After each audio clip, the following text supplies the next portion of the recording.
Night Court ASMR. Hello, darling, and welcome to the Night Court. As always, it's your choice, and you have chosen a midnight fantasy. Now, this story is for more mature listeners. It is a dream of intimacy and comfort between original characters who are consenting adults. So each story in this series is designed to seduce your mind and increase awareness of your body, inviting both full attention and a deep, deep, deep relaxation. I do occasionally read romance novels myself, and so I hope you will find this fantasy a perfect way to round out your day without needing to commit to hundreds of pages. That it would be fun to do an original story kind of in the world of dark academia. So the plan is that this will be the Dark Academia series, and there will be multiple installments to this story if you like them. So let me know if you want more in the comments. And I have plans to give you a full story, complete with beginning, middle, and end. So I'm going to start it today, but this will not be all. I hope you're ready for this tale of books and fairies, strange research, and maybe a little bit of falling in love and in lust. I'll be honest with you. Here goes.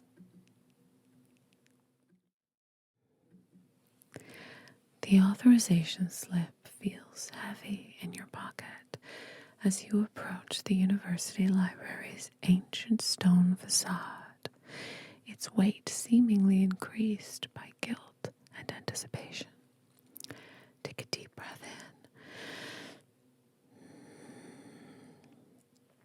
You let the pre-dawn air fill your lungs with the scent of old stone, wet ivy, and something older still, the peculiar perfume of ancient books that seems to seep from the very walls.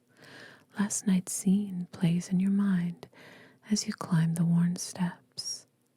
That perpetual graduate student, James, always slumped over one of your pub's bar stools, his tweed jacket dusted with chalk from a day at the lecture halls, and his angular face double in the polished oak bar. "Fairies," he muttered, pushing his wire-rimmed glasses up his nose. "Bloody fairies.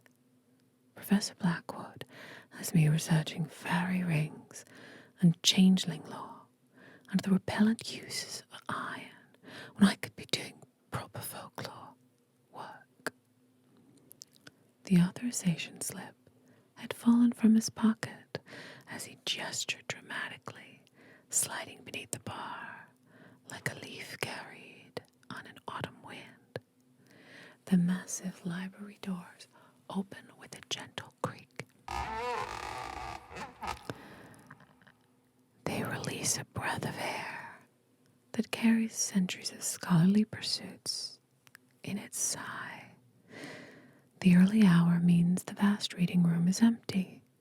Your footsteps creating a soft tap, echo, echo, echo, echo between marble columns, and disappear into the shadowed ceiling high above. The restricted section's entrance is exactly where James described it in his whiskey-loose ramblings. It's behind a wooden panel carved with intertwining roses in the far corner where the modern electric lights don't quite reach. Your fingers trace the worn edges of his authorization slip, the paper making a soft rustle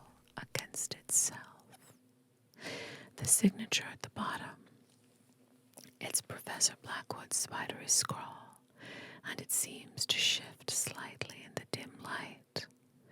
The panel slides aside with surprising ease, as though it's been waiting for you, and a narrow stone staircase descends into shadows. The steps are worn smooth by centuries of scholarly feet. Each step down creates a gentle tap that seems to be absorbed by the thick stone walls. The air grows cooler. It's heavy with the scent of leather bindings and time itself. You recall picking up the authorization slip from the floor of the pub before rising to meet James's glazed eyes, fully intending to return it to him. "Of all the things I'd like to study," he said thickly, putting his patched elbow on the polished floor. "You," he trailed off, lids closing as his cheeks settled onto the tweed of his arm, sending his glasses askew. You shake your head, chuckle softly at this routine as you remove, fold, and place his spectacles gingerly next to his chalk-dusted elbow on the bar. He stirred, and suddenly you'd pocketed the authorization slip. "Ew," James exhaled again with a failed effort to open his eyes, and a realization broke on you slowly but sharply, like a crystal smashed in slow motion over your strange fondness for this routine. James was a bore, a fool, but you felt a sudden tug of pride at your heart and a thrill in your stomach as you caught a whiff of moonlit jasmine. You were special. Accessing these ancient texts would prove it, and the thought warmed you. At the bottom, wrought iron gates guard the entrance to the restricted collection.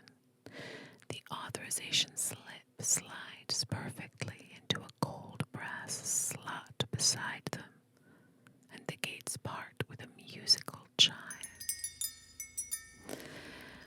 It sounds more like wind chimes than metal on metal. Beyond them, rows of ancient shelves stretch into darkness, their contents barely visible in the light of gas lamps that sparked life at your presence. Your shoes make no sound at all on the thick carpet as you move deeper into the collection. The shelves seem to lean inward slightly, as though trying to overhear your thoughts. Each breath you take tastes of dust, leather, and something sweeter, like honey crystallized by dye. James's drunken directions prove surprisingly accurate. The dome he describes sits exactly where he said it would be, in the third alcove past the astronomy section, top shelf. And there, bound in midnight blue leather, with silver clasps and corners, your fingers brush against its spine, creating a soft brushing sound that seems to make the nearby gas lamps flicker. The book is heavier than it looks as you lift it carefully down, its silver catching the lamplight like a cat's eyes. The leather feels alive beneath your fingers, warm and supple despite its obvious age, and you carry it to a nearby reading desk. The pages make gentle whispers, as though sharing secrets among themselves. The reading desk's surface is carved with creatures that might be vines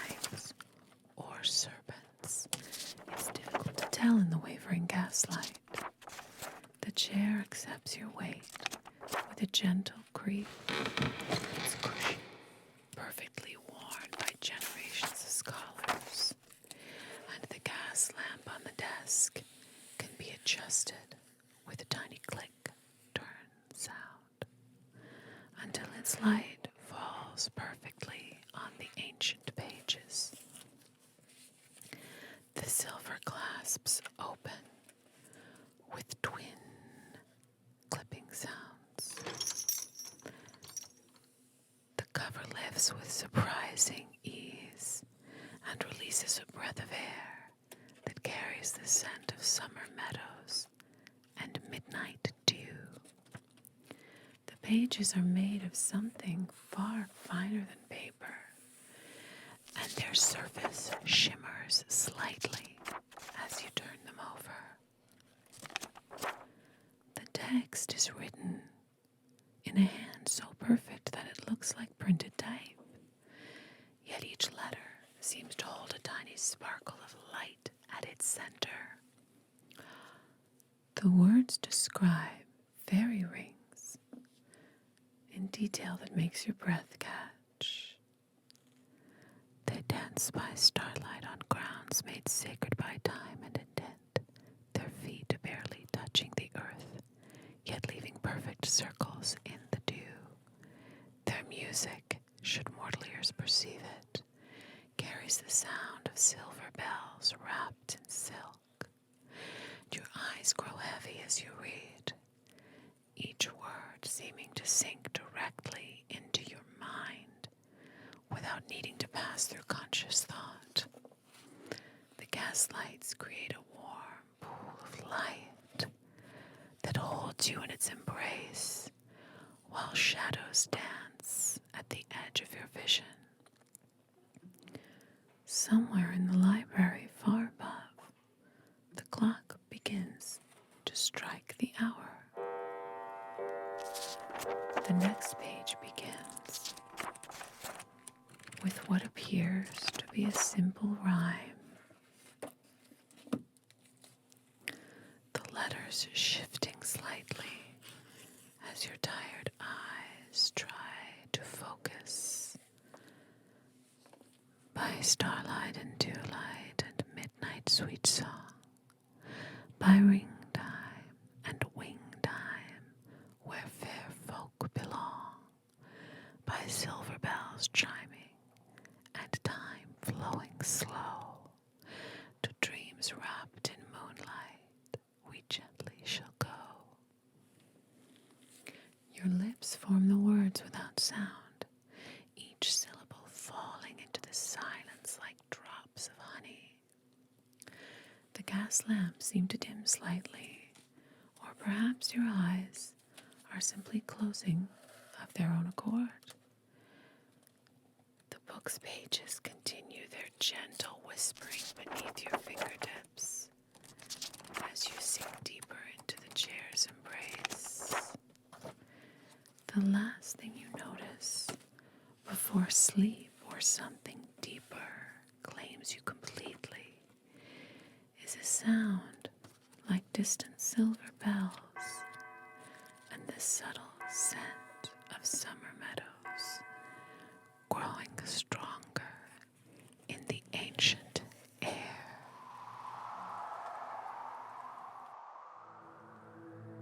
The night court.